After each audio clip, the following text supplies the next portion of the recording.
भरतपुर के जंगल में टूनी चिड़िया अपने बेटे और बहू के साथ रहती थी। टूनी अपनी बहू टुनटुनी को बहुत प्यार करती थी। शादी के कई साल गुजर चुके थे, लेकिन टुनटुनी अभी तक मां नहीं बन पाई थी, जिस वजह से दोनों सास बहू दुखी रहती थी।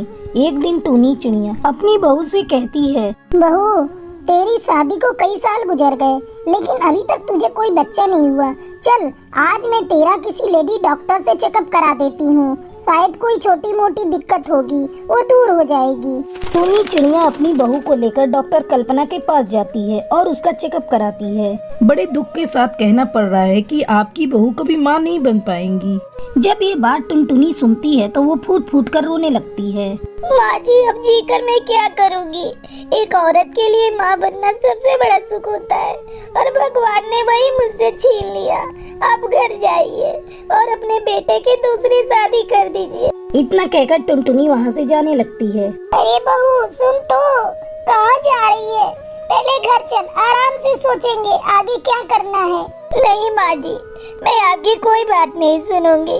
मैं जा रही हूँ, जाकर कहीं मर जाऊंगी। बहू, ऐसी बातें नहीं करते, पहले मेरी बात तो सुन ले। तू माँ नहीं बन सकती, लेकिन हम किसी और का बच्चा तो चुरा ही सकते हैं।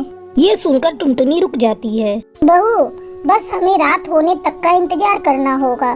तुमने देखा था ना, उस डॉक्टर के यहाँ कितने पक्षी बच्चों ने जन्म लिया था। हम दोनों चुपके से किसी एक का बच्चा चुरा लेंगे। सचमुच माँ जी, ऐसा हो सकता है? फिर दोनों सास बहू अस्पताल के पास वाले पेड़ की डाल पर बैठकर रात होने का इंतजार करने लगती हैं। समय बीतने लगता है और आधी रात हो जाती है। माँ जी, जल्दी चलिए, सभी सो रहे होंगे।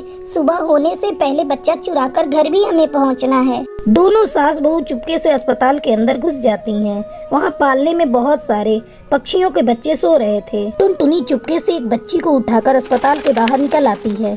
माँ जी, जल्दी चलिए यहाँ से, नहीं तो किसी ने देख लिया तो मुसीबत हो जाएगी। वो दोनों बच्ची को लेकर घर आ जाती हैं। सुबह होते ही अस्पताल में कोहराम मच जाता है। हे भगवान, किसने मेरी बच्ची को चुरा लिया?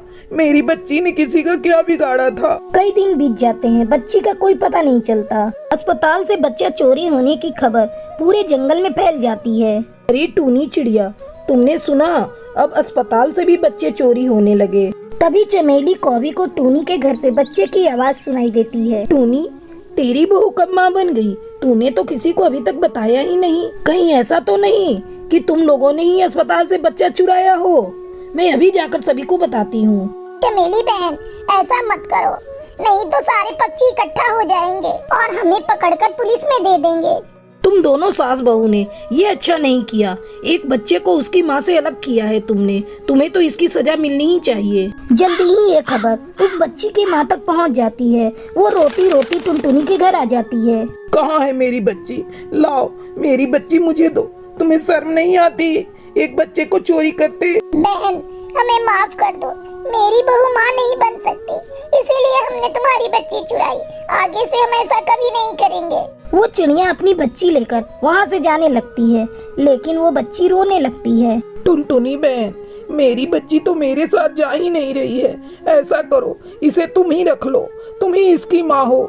मेरे तो और भी बच्चे हो जाएंगे, लेकिन तुम तो कभी माँ नहीं बन सकती। टुनटुनी उस बच्चे को पाकर बहुत खुश होती है और उसकी माँ को बहुत बहुत धन्यवाद देती है। फिर सभी हंसी खुशी रहने लगते हैं।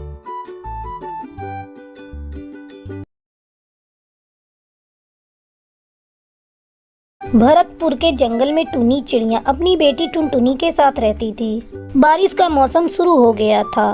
एक दिन टूनी अपने घोंसले की मरम्मत कर रही थी, तभी बारिश शुरू हो जाती है। अरे ये क्या, अभी तो पूरी तरह से घोंसले की मरम्मत भी नहीं हुई है और बारिश होने लगी। टुनटुनी, तू जल्दी से घोंसले के अंदर चली जा, नहीं तो तू भीग जाएगी और तेरी तबीयत खराब हो जाएगी। टुनटुनी घोंसले के भीतर चली जाती है और एक कोने में जाकर बैठ जाती है। कुछ समय बीत जाता है, लेकिन बारिश नहीं रुकती। माँ, तुम भी अंदर आ जाओ, नहीं तो भीग जाओगी। इस तरह 2 दिन बीत जाते हैं, लेकिन बारिश रुकने का नाम ही नहीं ले रही थी। बेटा, तू चुपचाप एक जगह बैठी रहना, मैं बाहर जाकर राशन का इंतजाम करती हूँ। पता नहीं अभी कितने दिनों तक और बारिश होगी। लेकिन माँ, बाहर बहुत तेज बारिश हो रही है, तुम कैसे जाओगी? तू मेरी चिंता मत कर टुनटुनी, भोजन का तो इंतजाम करना ही पड़ेगा। मैं ज्यादा दूर नहीं जाऊंगी, पास वाले चंदू काका की दुकान से लेकर अभी राशन आ रही हूँ। इतना कहकर टूनी चिड़िया राशन लेने चली जाती है। अरे बाप रे, चारों तरफ पानी भर गया है। टूनी चिड़िया किसी तरह चंदू के दुकान तक पहुंचती है। अपनी दुकान के बाहर चंदू उदास बैठा था। चंदू काका, मुझे जल्दी से राशन दे दो, बारिश बहुत तेज है और टुनटुनी घर पर अकेली है।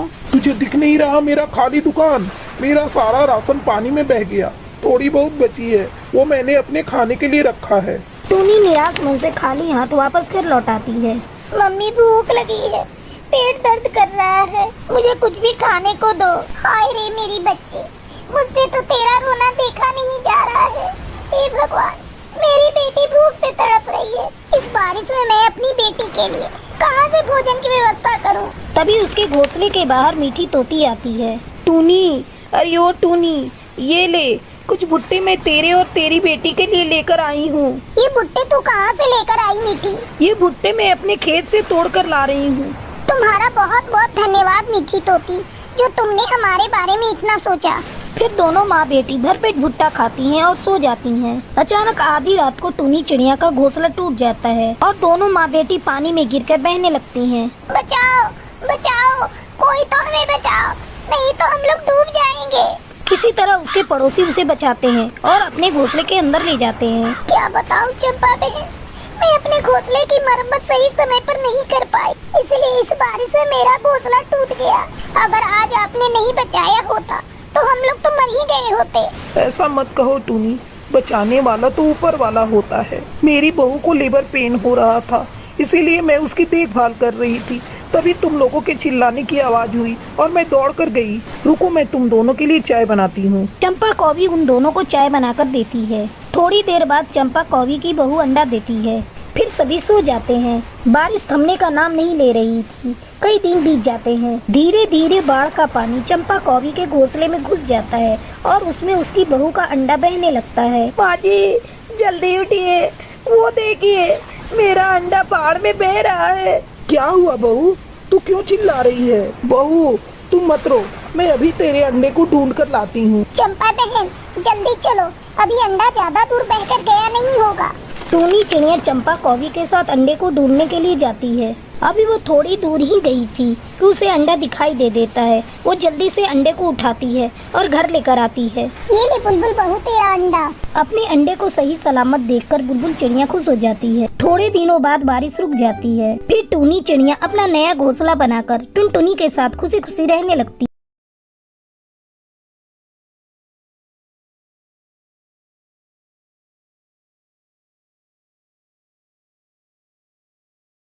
माधोपुर के जंगल में एक लालची और कंजूस चिड़िया रहा करती थी। उसका नाम टूनी था। उसे खाने पीने का बहुत शौक था।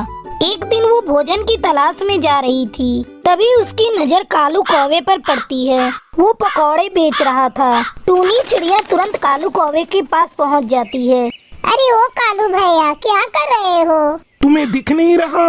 मैं पकौड़े तल रहा हूँ। गुस्सा क्यों करते हो कालू भैया? वो तो मुझे भी दिख रहा है कि तुम पकौड़े तल रहे हो। मैंने तो ऐसे ही पूछ लिया था। कालू भैया, एक प्लेट मुझे पकौड़े देना, मुझे बहुत जोरों की भूख लगी है। भोजन की तलाश में जा रही थी, लेकिन तुम्हें जब पकौड़े तलते हुए देखा तो मैं अपने आप को रोक नहीं पाई। सोचा आज पकौड़े खाकर अपनी भूख मिटा लूं। ठीक है, मैं अभी तुम्हें पकौड़े देता हूँ। फिर कालू कौवा टूनी चिड़िया को पकौड़े देता है। सारे पकौड़े खाने के बाद टूनी चिड़िया सोचने लगती है, कालू कौवे को देने के लिए तो मेरे पास पैसे नहीं है। मुझे कोई नाटक करना होगा जिससे मुझे कालू कौवा को पैसा देना नहीं पड़ेगा। ऐसा सोचकर टूनी चिड़िया जोर जोर से चिल्लाने लगती है। हाय रे, मैं मर गई, मेरे पेट में बहुत दर्द हो रहा है। अरे कालू, तूने इस पकौड़े में क्या मिलाया है? मैं अभी तुम्हारी शिकायत पुलिस से करती हूँ। नहीं टूनी बहन, मैंने पकौड़े में कुछ नहीं मिलाया है। ये लो पैसे, जाकर किसी डॉक्टर से अपना इलाज करा लो।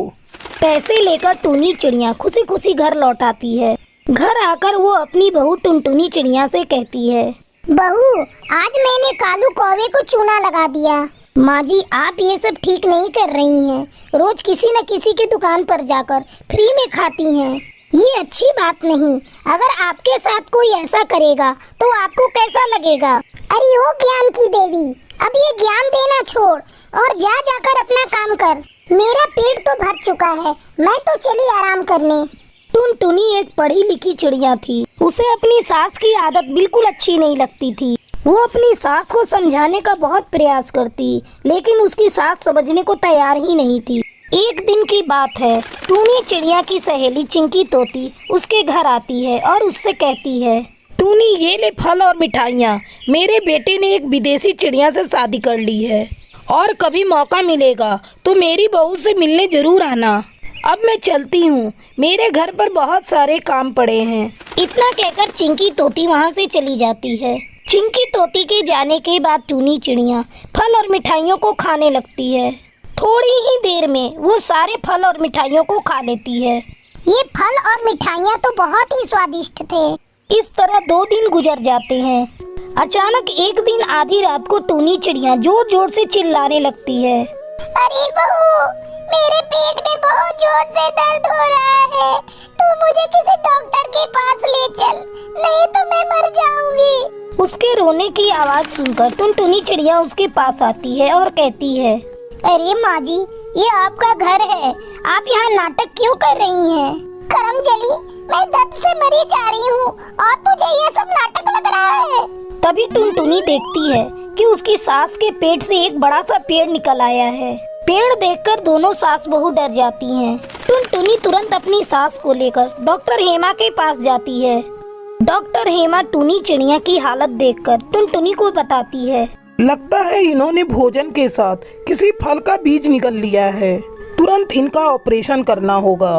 डॉक्टर, कुछ भी करके मेरी सास को बचा लीजिए। डॉक्टर हेमा टूनी चिड़िया का ऑपरेशन करती है और जड़ के साथ उस पेड़ को बाहर निकाल देती है। कुछ दिनों बाद टूनी चिड़िया स्वस्थ हो जाती है और फिर खाने के लिए लालच करना छोड़ देती है। फिर टूनी चिड़िया खुशी खुशी अपने परिवार के साथ रहने लगती है।